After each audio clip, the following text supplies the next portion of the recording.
29 марта в народном календаре День Саввы или Тележный день. Православная церковь в этот день почитает мученика Савина, пострадавшего за веру. Во время гонений на христиан Савин вместе с единомышленниками стал жить в отдаленной деревне, один неблагодарный нищий, которому святой постоянно помогал деньгами. За 2 золотые монеты выдал место его нахождения. Савина вместе с 6 другими христианами схватили, истязали и утопили в Ниле. Произошло это в 287 году. Святому можно молиться о защите в мирских делах и чтобы он уберег от обмана и предательства. Про Савин день в народе говорили: весенний день, как ласковое слово, солнца хоть и нет, а вода все равно бежит. Так как к этому дню сходил снег, а весенний ветер подсушивал грязь, санный путь окончательно портился. В народе в этот день было принято прятать сани, доставать и проверять свои телеги, готовить их к первому весеннему выезду. Говорили: на Савина сани покинь, а телегу подвинь. Телеги осматривали, чинили, смазывали. Пока полевые работы не начались, еще было свободное время, на лето изготавливали с 10 запасных колес. Если хозяин запрягал лошадь в предварительно неосмотренную и непроверенную телегу, то его считали непутевым. А чтобы земледельческий год был удачным, в этот день нужно на телеге объехать вокруг деревни. Люди верили, что это принесет успех и хороший урожай. Во время поездки прислушивались к скрипу колес. Если скрипит в переднем левом колесе, это к болезни. Скрипит в переднем правом — к богатству, в заднем левом — к долгам, в заднем правом — к деньгам.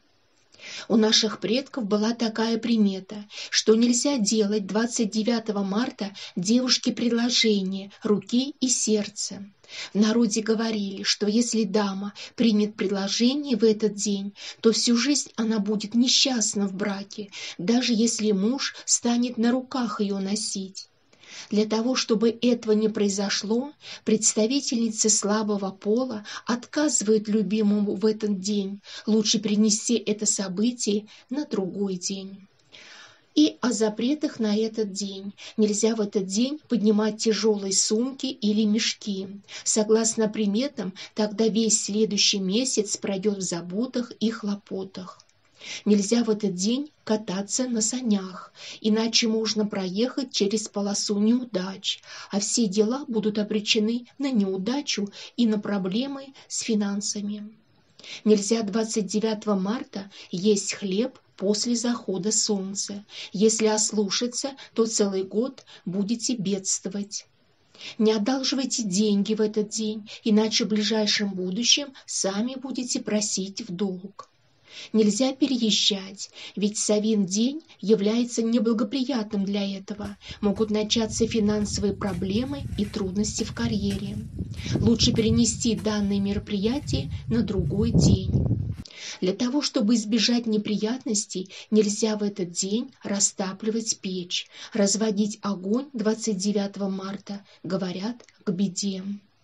Нельзя спорить, выяснять отношения, так как агрессия и раздражительность вернутся обидчику в 100-кратном размере. При этом беды настигнут вас в самый трудный жизненный период и только усугубят ситуацию, так как 29 марта – это все-таки святой день. Лучше решить все проблемы и вопросы мирным путем. Тогда Господь вознаградит вас благополучием и счастьем. Говорят, в этот день можно легко обнаружить того, кто обокрал вас, ведь он не сможет сегодня посмотреть на небо, так как в народе говорили, что вор, смотрящий на небо, теряет свои глаза. А представительницы слабого пола сегодня пересматривали всю свою одежду. Они меняли ее на более легкую, но тулуп далеко не прятали, ведь кто знает, какая может быть весна в дальнейшем. И о приметах погоды на 29 марта. В народе говорили, что если в этот день тепло будет, то значит и летом будет стоять такая же температура воздуха. Мало воды в реках– это к неурожайному году, много воды– к мокрому лету. Если зайцы до сих пор не сменили цвет с белого на серый, значит холода еще вернутся. А если стаи перелетных птиц кружатся над головой, значит скоро снег растает.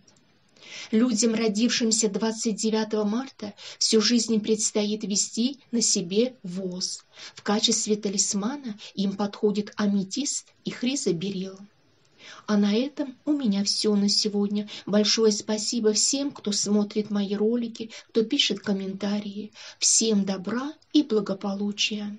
Интересуетесь народными приметами? Тогда оставайтесь. До новых встреч!